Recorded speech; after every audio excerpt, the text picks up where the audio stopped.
تاکہ ایک آدمی دو باتیں ہوتی ہیں، دو باتیں. ایک یہ کہ بھئی یہ دونوں دوست تھے یا دشمن تھے، شیر و شکر تھے یا یہ ایک دوسرے کے دشمن تھے. یہ اس مرحلے میں بھی جو ہے وہ تحقیق کی ضرورت ہوتی ہے.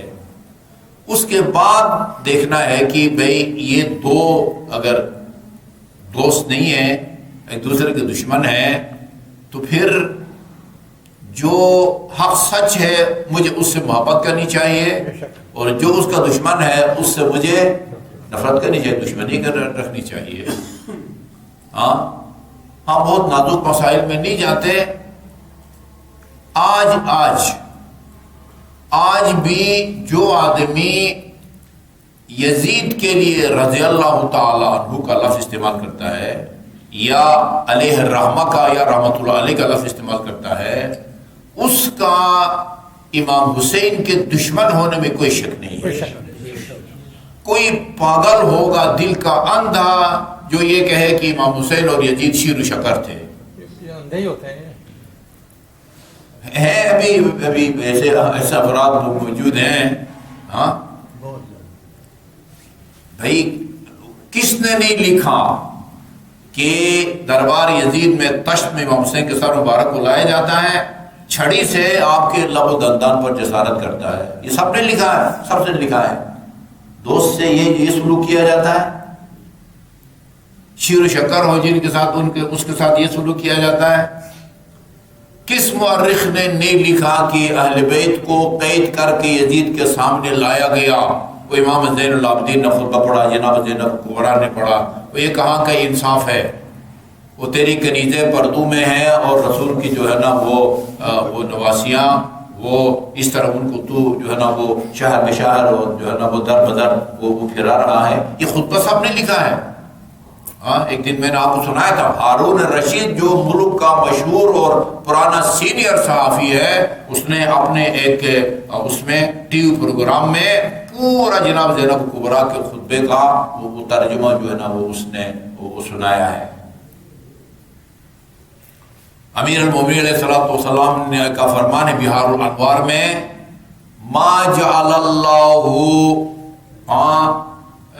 فی قلب رجل، اللہ تعالیٰ نے کسی کے دل میں دو جو ہے نا وہ دل نہیں بنائے کہ یحب بأحدنا ویحب بآخر عدونا. یہ الفاظ امیر المومنین کے. اللہ نے کسی کے پہلو میں دو دل نہیں بنائے کہ ایک دل میں ہماری محبت ہو، دوسرے دل میں ہمارے دشمن کی محبت ہو. دل ایک ہی ہے، ادھر یا علی کی محبت کی گنجائش ہو سکتی ہے یا علی کے دشمن کی محبت ہو سکتی ہے. ٹھیک ہے جی. اچھا،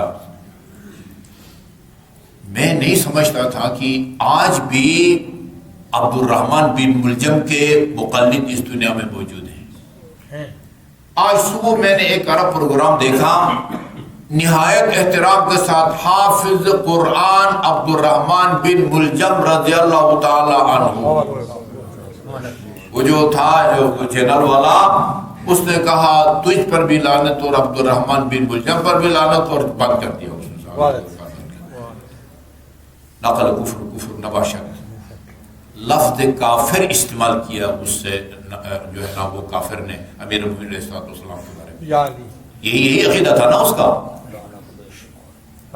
یہ خارجی تھا، بخود اس کے حافظ قرآن تھا، اور وہ قربتاً اللہ امیر المومنین کو جو ہے نا وہ شہید کرنے آیا تھا.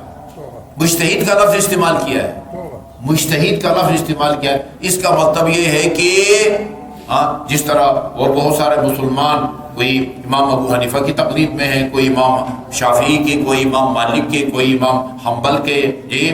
ہم اطاعت ائمہ معصومین کی کرتے ہیں، تقلید ہم اپنے مراجع کی کرتے ہیں.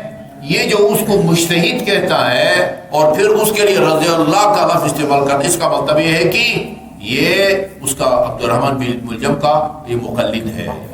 لفظ مجتہد استعمال کرتا ہے اس کے لیے. مجتہد ہے، ٹھیک ہے بھائی، اس کے اجتہاد یہاں تک اس کو پہنچایا ہے. ٹھیک ہے. اچھا، یہ صرف یہ بھی نہیں ہے، اچھا اجتہادی غلطی ہو گئی، ایسا نہیں کرنا چاہیے تھا اور کر لیا. ایسے بھی نہیں کہتا، امیر المومنین کی شان میں ساتھ ساتھ وہ گستاخی بھی جو ہے نقل کرتا ہے۔